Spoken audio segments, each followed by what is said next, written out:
Hello dear student, आप सभी को वेरी गुड मॉर्निंग। आप सभी को अपने इस यूट्यूब वीडियो में मैं दिल से स्वागत करता हूं।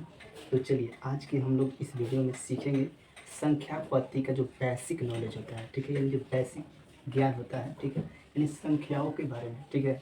तो चलिए हम लोग आज का इस वीडियो को स्टार्ट करते हैं और स्टार्ट करने से उम्मीद करते हैं कि ये वीडियो अगर अच्छा लगे तो लाइक कीजिएगा, अगर किसी प्रकार के इस वीडियो में कमी लगे तो कमेंट करके ज़रूर बताइएगा, ठीक है। तो चलिए स्टार्ट करते हैं हम लोग आज के इस वीडियो को। तो सबसे पहले हम लोग स्टार्ट करेंगे संख्याओं का ज्ञान यानी नॉलेज ऑफ नंबर, ठीक है। यानी संख्याओं को ज्ञान के बारे में हमको जानने के लिए इसमें सबसे पहले हम लोग इसके प्रकार को समझना होगा, ठीक है। यानी संख्या के प्रकार के बारे में हम लोग सबसे पहले पढ़ेंगे, ठीक है। तो संख्या का दो प्रकार होता है, एक होता है वास्तविक संख्या और दूसरा होता है काल्पनिक संख्या। इंग्लिश में एक को रियल नंबर बोलते हैं और दूसरे को इमेजरी नंबर बोलते हैं, ठीक है। तो चलिए देखते हैं वास्तविक संख्या, ठीक है, और एक होता है काल्पनिक संख्या, ठीक है। यहाँ पे लिखते रहे हैं रियल नंबर और ये हो गया इमेजिनरी नंबर, ठीक है। अभी आप लोग लिखने का कोशिश नहीं कीजिएगा, सबसे पहले आपका काम होगा कि इसके बारे में समझ लेना। अगर आपको समझ में आ जाएगा तो लास्ट में आप लोग क्या कीजिएगा, इसको उतार दीजिएगा। उतारने के लिए हम पूरा डिटेल वाइज समय देंगे, ठीक है।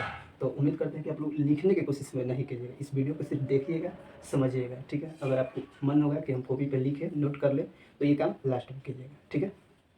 वास्तविक संख्या, काल्पनिक संख्या। काल्पनिक संख्या के बारे में हम लोग ये जानते हैं कि वैसी संख्या जिसके बारे में हम लोग सिर्फ कल्पना कर सकते हैं। क्या कर सकते हैं? कल्पना कर सकते हैं। इसके बारे में यानी सिर्फ हम लोग सोचेंगे, इसका यूज कहीं नहीं किया जाता है, ठीक है। यानी बहुत कम यूज है इसका, यूज हम लोग को आगे की लाइफ में बहुत दूर दूर तक यूज नहीं करना है, ठीक है। तो इसके बारे में बस हम लोग ये पढ़ेंगे कि इसको कहते क्या है और इसका एग्जाम्पल बस, ठीक है। तो काल्पनिक संख्या आप लोग समझ गए, जिसके बारे में हम लोग कल्पना करते हैं। जैसे मान लीजिए यहाँ पे दिया है 5i। अब ये 5i बराबर क्या होता है? तो √-5, या कोई बोल दे कि 10i। अब ये 10i क्या होता है? तो रूट में -10, यानी रूट में -10 ये क्या है? काल्पनिक संख्या है, यानी इसका हम लोग प्रयोग नहीं करते हैं, ठीक है। ऐसे ही इत्यादि ETC जिसके बारे में हमको पढ़ना ही नहीं, चाहते चर्चा करने से क्या फ़ायदा है, ठीक है। तो हम लोग जो मेन मुद्दा है वो वास्तविक संख्या, जिसके बारे में हम लोग को अध्ययन करना है, ठीक है। एक ऐसा पॉइंट है कि अगर मैथ आप बनाते हैं तो मैथ में शुरू से लेकर लास्ट में इसका अध्ययन का इम्पोर्टेंट बहुत ज़्यादा जरूरी है।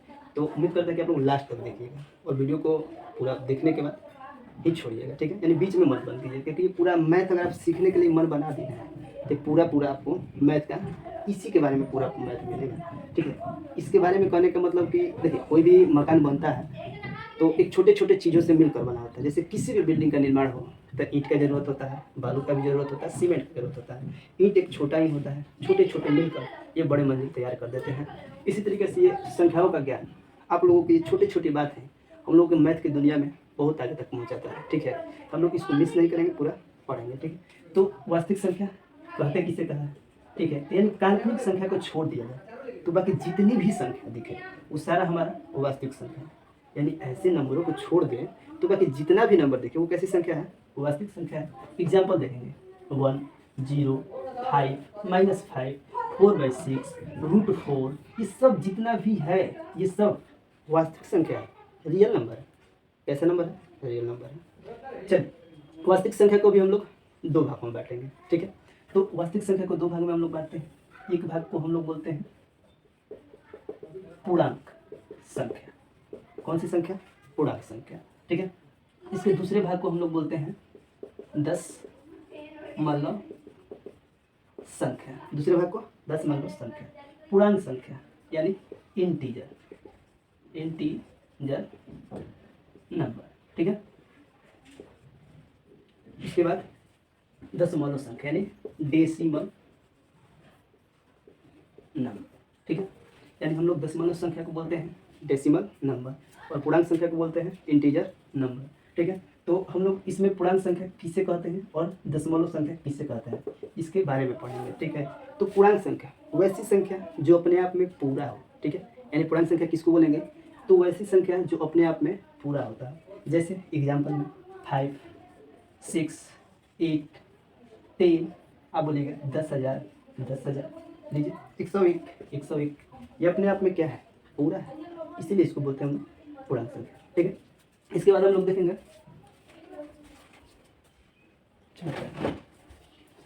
तो चलिए इसके बाद हम लोग देखेंगे दशमलव संख्या। ठीक है, यानी दशमलव संख्या किसको बोलेंगे। सबसे पहले तो हम लोग समझे पूर्णांक संख्या, यानी पूर्णांक संख्या अपने आप में क्या होता है, पूरा होता है। ठीक है, यहाँ पे 5 है, 6 है, 8 है, 10 है, 1000 है, 101 है, ये सब अपने आप में क्या है, पूरा है, इसीलिए इसको हम लोग पूर्णांक संख्या बोलते हैं। देखेंगे हम लोग एग्जाम्पल में दशमलव संख्या को। ठीक है, तो जो अंक पूरा ना हो, जो अंक पूरा ना हो उसी को हम लोग दशमलव संख्या बोलते हैं। जैसे अगर हम लिखे हैं 4, ये 4 तो अपने आप में है, बाकी यहाँ पे अगर नीचे में 5 लगा दिए, क्या ये 4 अपने आप में पूरा है, नहीं है। इसमें 4 में हम लोग भाग लगा दिए ना 5 का, यानी 4 अपने आप में 5 भाग बट गया, यानी ये संख्या पूरा नहीं है। ठीक है, यानी इसी को हम लोग बोलते हैं दशमलव संख्या। ठीक है, उसके बाद देखेंगे 0.45 ये अपने आप में पूरा नहीं है, 0 दशमलव कुछ कुछ है। उसके बाद हम लोग देखेंगे 1.23 ये भी हमारा कैसी संख्या है, दशमलव संख्या है। ठीक है, उसके बाद हम लोग देखेंगे ये √5 इसको भी हम लोग दशमलव संख्या कहेंगे। आप बोलिएगा ये तो अपरिमेय संख्या है, टेंशन ना लेना, दशमलव संख्या का ही ये भाग है, अपरिमेय और परिमेय। इसके बारे में हम लोग डिटेल से पढ़ेंगे। ठीक है, अभी तक इतना समझते हैं। ठीक है, चलिए ETC दशमलव संख्या उम्मीद करते हैं समझ में आया होगा, पूर्णांक संख्या भी समझ में आया होगा। ठीक, पूर्णांक संख्या को हम लोग 2 भागों में बांटते हैं। ठीक है, यानी पूर्णांक संख्या को जैसे ही आप समझ गए इसको 2 भागों में बांटा जाता है। एक होता है धनात्मक पूर्णांक, धनात्मक पूर्णांक, और दूसरा को बोलते हैं ऋणात्मक पूर्णांक। ठीक, धनात्मक पूर्णांक, ऋणात्मक पूर्णांक, इसको बोलेंगे इंग्लिश में पॉजिटिव नंबर, और इसको बोलेंगे नेगेटिव नंबर। ठीक है, अब हम लोग समझेंगे डिटेल में कि धनात्मक पूर्णांक क्या होता है, ऋणात्मक पूर्णांक क्या होता है। ठीक है, चलिए एग्जाम्पल के माध्यम से देखते हैं। तो वो सारी संख्या जिसके आगे प्लस जैसी चिन्ह हो, ठीक है, यानी जिसमें भी प्लस का बोझ होता है उसी को हम लोग धनात्मक पूर्णांक बोलते हैं। एग्जाम्पल के तौर पर 1 हो गया, 5 हो गया, 10 हो गया, 15 हो गया, इसके आगे कुछ चिन्ह नहीं है, बाकी पॉजिटिव यानी प्लस का चिन्ह है, तो ऐसे ही संख्याओं को तो धनात्मक संख्या कहते हैं, यानी धनात्मक पूर्णांक कहते हैं। ठीक है, ऋणात्मक पूर्णांक, इसका एग्जाम्पल देखेंगे हम लोग, तो ऋणात्मक पूर्णांक उस पूर्णांक को कहते हैं जिसके आगे माइनस कर देते हैं, जैसे -5, -10, -2, ये सारा हमारा ऋणात्मक पूर्णांक है। ठीक है, यानी जिसके भी आगे माइनस दिखे वो हमारा कैसा पूर्णांक है या कैसा संख्या है, तो ये ऋणात्मक पूर्णांक है या ऋणात्मक संख्या है। ठीक है, पूर्णांक 2 भागों में, धनात्मक पूर्णांक, ऋणात्मक पूर्णांक, positive number, negative number. Positive रहेगा प्लस का साइन रहेगा, प्लस का साइन रहेगा, नेगेटिव माइनस का साइन रहेगा। ठीक है, अब हम लोग देखेंगे दशमलव संख्या। तो दशमलव संख्या को भी हम लोग 2 भागों में बांटते हैं। कितने भागों में, 2 भागों में। ठीक है, एक होता है परिमेय संख्या, परिमेय संख्या, और दूसरा को कहते हैं अपरिमेय संख्या, यानी दूसरे को हम लोग बोलेंगे अपरिमेय संख्या और पहले को परिमेय संख्या। चलिए देखते हैं, इसको बोलते हैं रेशनल नंबर, रेशनल नंबर, और इसको बोलेंगे इरेशनल नंबर। ठीक है, इसको इरेशनल नंबर, रेशनल नंबर समझेंगे। परिमेय संख्या क्या होता है या इरेशनल नंबर क्या होता है।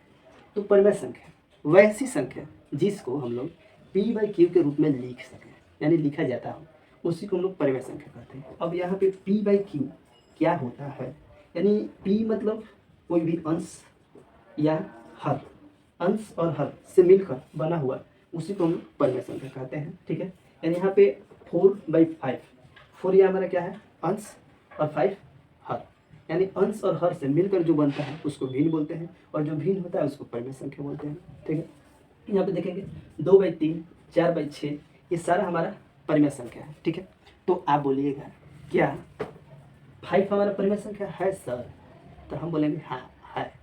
तो कैसे, देखिए 5 के नीचे में 1 लग सकता है, तो ये हो गया ना p/q के रूप में, तो ये भी हमारा क्या है, परिमेय संख्या।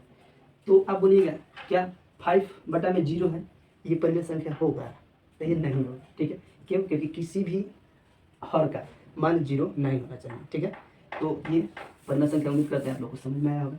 ठीक है, वह संख्या जिसको p/q के रूप में लिखा जा सकता है उसी को हम लोग परिमेय संख्या कहते हैं। ठीक है, उसके बाद चलेंगे हम लोग अपरिमेय संख्या। तो वैसी संख्या, अपरिमेय संख्या, इरेशनल नंबर, वैसी संख्या जिसको p/q के रूप में न लिखा जा सके उसे ही हम लोग अपरिमेय संख्या कहते हैं। ठीक है, एग्जाम्पल में देखेंगे, क्या √5 है, क्या इसे हम लोग p/q के रूप में लिख सकते हैं? तो आप बोलिएगा नहीं, तो यही तो है परिमेय संख्या। √10, क्या इसे हम लोग अपरिमेय संख्या लिख सकते हैं? परिमेय संख्या के रूप में लिख सकते हैं? नहीं लिख सकते हैं, ये हमारा अपरिमेय संख्या है। जैसे कोई भी रूट में 11 आ जाए, ये क्या होगा हमारा अपरिमेय संख्या। आप बोलिएगा सर √9 ये अपरिमेय संख्या है, तो हम बोलेंगे कि नहीं है। क्यों? क्योंकि √9 का मान होता है 3 और 3 के नीचे 1 होता है, तो ये क्या है हमारा परिमेय संख्या, इसीलिए ये अपरिमेय संख्या नहीं है। ठीक है, चलिए इत्यादि आप लोग एग्जाम्पल के माध्यम से समझेंगे। उम्मीद करते हैं समझ में आया होगा। ठीक है, एक बार फिर से करते हैं संख्याओं का ज्ञान, knowledge of number. Knowledge of number को दो भागों में बांटा गया, वास्तविक संख्या, काल्पनिक संख्या। वास्तविक संख्या उसको कहते हैं जो 1, 0, 5 मतलब काल्पनिक संख्या को छोड़ के, यानी काल्पनिक संख्या पहले सबसे समझिए। तो काल्पनिक संख्या उसको बोलते हैं यानी कोई भी संख्या अगर रूट में -5 हो, रूट में -10 हो, रूट में -6 हो, ऐसा नहीं होता है, संभव नहीं है। इसे सिर्फ हम लोग कल्पना कर सकते हैं, तो इसे काल्पनिक संख्या बोलते हैं।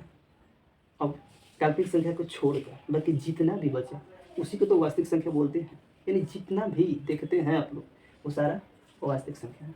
1, 0, 5, -5, 4/6, √4, ये सब वास्तविक संख्या।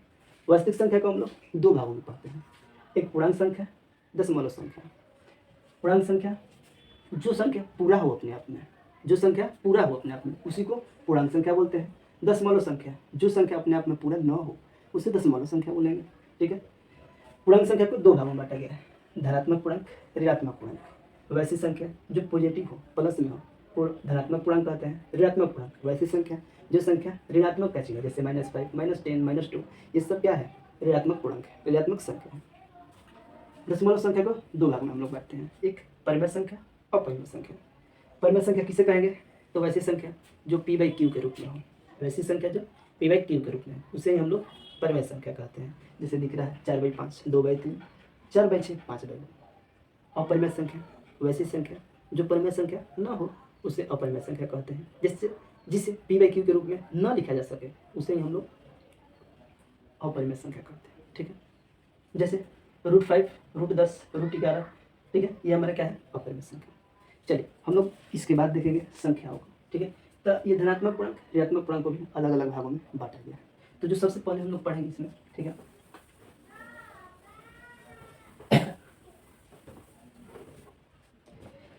धनात्मक पूर्णांक और ऋणात्मक पूर्णांक के बाद जो हम लोग पढ़ेंगे सबसे पहले प्राकृतिक संख्या के बारे में। कैसी संख्या? प्राकृतिक संख्या। और प्राकृतिक संख्या यानी कि नेचुरल नंबर। प्राकृतिक संख्या, नेचुरल नंबर किसे कहते हैं देखेंगे। ठीक है, तो एग्जाम्पल के रूप में हम लोग समझेंगे इसको। तो प्राकृतिक संख्या वैसी संख्या जिसको गिना जाता है, जैसे गिनती की संख्या को हम लोग प्राकृतिक संख्या बोलते हैं। कोई भी चीज़ को गिनना हो, स्टार्ट करते हैं हम लोग 1, 2, 3, 4, 5, 6, 10, यानी हम लोग गिनने के लिए जिसका प्रयोग करते हैं वही संख्या हमारा प्राकृतिक संख्या है। एग्जाम्पल के रूप में हम लोग देखेंगे। ठीक है, 1, 1, 2, ठीक है,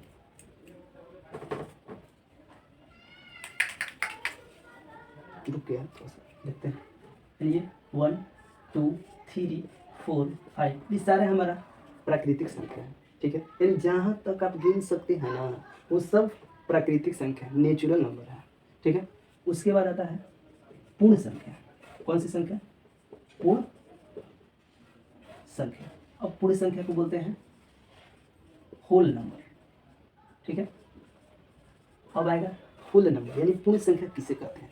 तो प्राकृतिक संख्या से पहले 0 को भी शामिल कर लिया जाए तो उसे ही हम लोग पूर्ण संख्या बोलते हैं। एग्जाम्पल में हम लोग देखेंगे। ठीक है, 0, 1, 2, 3, 4 डॉट डॉट डॉट, ये सब पूर्ण संख्या है क्योंकि इसे हम लोग 0 को शामिल किए हैं। ठीक है, उसके बाद हम लोग देखेंगे पूर्ण संख्या के बाद सम संख्या। सम संख्या किसे कहते हैं? ठीक है, इवन नंबर, इवन नंबर। ठीक है, तो इवन नंबर वैसी संख्या, देखिए एग्जाम्पल के रूप में समझेंगे हम लोग। वैसी संख्या जो 2 से भाग लग जाए उसे सम संख्या कहते हैं। ये सारे लोग पढ़ाते हैं, सभी लोग जानते हैं, हम लोग कुछ अलग सीखेंगे। सम संख्या वैसी संख्या जिसका इकाई अंक 0 हो, 2 हो, 4 हो, 6 हो, 8 हो, 0 हो, 2 हो, 4 हो, 6 हो, 8 हो, ये अगर दिख जाए इसी को हम लोग सम संख्या कहते हैं। अब आपसे कोई बोलेगा कि 10, 5, 6, 8 ये संख्या सम संख्या है विषम संख्या, अब 2 से भागा देने जाइएगा, अरे नहीं, सीधे इकाई अंक देख लीजिए, 0 है, 2 है, 4 है, 6 है, 8 है, 8 है, ये सम संख्या है, भाग नहीं देंगे, ठीक है। यानी सम संख्या की पहचान किसी भी संख्या का कितना भी बड़ा हो, इकाई अंक 0, 2, 4, 6, 8 हो, वो संख्या सम संख्या है। सम संख्या पहचान गए, आगे बढ़ते हैं। विषम संख्या, विषम संख्या ऑड नंबर, इसको क्या बोलते हैं इंग्लिश में, ऑड नंबर। तो ऑड नंबर इसको बोला जाता है, पढ़ाया जाता है। वैसी संख्या जो 2 से न कटे उसे विषम संख्या बोलते हैं। वैसी संख्या जो 2 से न कटे उसे विषम संख्या बोलते हैं, हम भी मानते हैं, सही बात है। बाकी अगर कोई संख्या दे दिया जाए, 5 है, 7 है, 6 है, 9 है, ये विषम संख्या है, ये सम संख्या। पहचानने के लिए इसमें 2 से भागा कीजिएगा, नहीं, सीधे अगर किसी भी विषम संख्या को पहचान करना हो, बस उसका इकाई अंक अगर 1 हो, 3 हो, 5 हो, 7 हो, 9 हो, यानी 1, 3, 5, 7, 9 अगर इनमें से कोई भी दिख जाए वो विषम संख्या है। कैसी संख्या है, विषम संख्या। विषम संख्या के पहचान के लिए किसी भी कितना भी बड़ा अंक हो, उसका इकाई अंक 1, 3, 5, 7, 9 हो, तो वो संख्या विषम संख्या है, ठीक है। इसके बाद हम लोग पढ़ेंगे, ठीक है, अभाज्य संख्या, ठीक है, अभाज्य संख्या, प्राइम नंबर, ठीक है। अब प्राइम नंबर किसे कहते हैं ये देखेंगे। अभाज्य संख्या वैसी संख्या जो एक और स्वयं के अलावा किसी अन्य संख्या से भाग न लगे, एक और स्वयं के अलावा किसी अन्य संख्या से भाग न लगे, उसे ही हम लोग अभाज्य संख्या कहते हैं। एग्जाम्पल जैसे 2, ये 2 अभाज्य संख्या, सबसे छोटी अभाज्य संख्या पूछा जाता है एग्जाम में कि कौन होता है, तो 2। उसके बाद 3, 5, 7, ये 11 सारा अभाज्य संख्या है। अब बोलिएगा कि सर 9 नहीं है, तो 9 एक और अपने आप के अलावा 3 से भी कटता है, 9 से भी कटता है, नहीं सॉरी 1 और 9, तो ये खुद है, 1 और 9 अपने आप के अलावा 3 से भी कटता है, इसीलिए 9 नहीं होगा, क्योंकि अभाज्य संख्या उसे कहते हैं जो एक और स्वयं के अलावा किसी अन्य संख्या से न कटे, उसे ही हम लोग अभाज्य संख्या बोलते हैं, ठीक है। उसके बाद भाज्य संख्या, कैसी संख्या,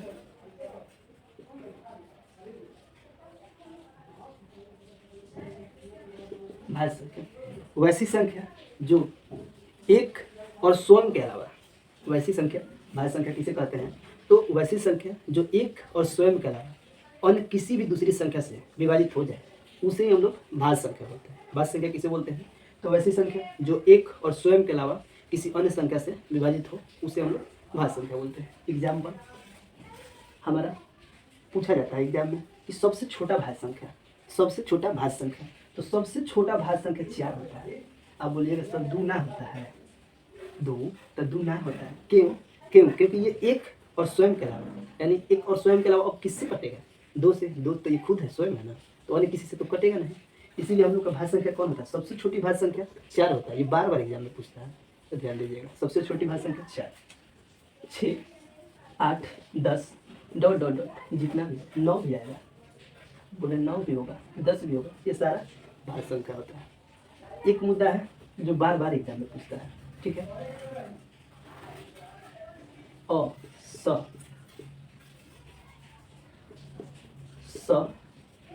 अभाज्य संख्या, ठीक है, अभाज्य संख्या। अभाज्य संख्या क्या होता है, ठीक है, तो अभाज्य संख्या किसे कहते हैं, ठीक है। मतलब सहयोग अभाज्य संख्या का, मतलब सहयोग किसका, अभाज्य संख्या का। एग्जाम्पल इसका देखेंगे 3, 5, ये 3 और 5 ये स्वयं, ठीक है, अपने एक और स्वयं के अलावा किसी अन्य संख्या का गुणज नहीं है। ठीक है, यानी अगर हमको सअभाज्य संख्या पहचानना है तो देखेंगे कि एक और स्वयं के अलावा किसी अन्य संख्या का, एक के अलावा किसी अन्य संख्या का ये कोई गुणज नहीं है, तो ये सअभाज्य संख्या है। एग्जाम्पल में अगर 7 है और 6 है तो 7 तो पता कि अभाज्य संख्या है, बाकी 6 भाज्य संख्या है, बाकी इसको हम लोग सअभाज्य संख्या कहेंगे। क्यों? क्योंकि 7 और 6 एक के अलावा किसी अन्य संख्या से नहीं विभाजित होता है, या किसी अन्य संख्या का ये दोनों गुणज नहीं है, यानी ये दोनों गुणज पहचाना जाता है। अगर किसी अन्य संख्या का दोनों गुणज नहीं है तो ये सअभाज्य संख्या है। एग्जाम्पल में अगर 10 है, ठीक है, अब 15 है, तो ये 10 और 15 सअभाज्य संख्या नहीं है। क्यों? क्योंकि एक और स्वयं नहीं, एक के अलावा ये 5 का भी गुणज है, तो ये सअभाज्य संख्या नहीं होगा। बाकी यही अगर 10 और 11 हो तो ये सअभाज्य संख्या हो जाएगा। ठीक है, यानी 10 11 एक के अलावा किसी अन्य संख्या का ये गुणज नहीं है, इसी को हम सअभाज्य संख्या कहते हैं। उम्मीद करते हैं ये वीडियो आपको अच्छा लगा होगा, समझ में भी आया होगा। जहाँ भी दिक्कत होगा आप इसको उतार सकते हैं। ठीक है, कॉपी में नोट भी कर सकते हैं। वीडियो अच्छा लगा होगा लाइक कीजिएगा, सब्सक्राइब अगर नहीं किए होंगे तो सब्सक्राइब कर दीजिएगा, ताकि ऐसे ऐसे अच्छे वीडियो आपके सामने देखने को मिल जाए। मैं अजीत कुमार आप लोग को पूरा वीडियो देखने के लिए बहुत बहुत धन्यवाद करता हूँ।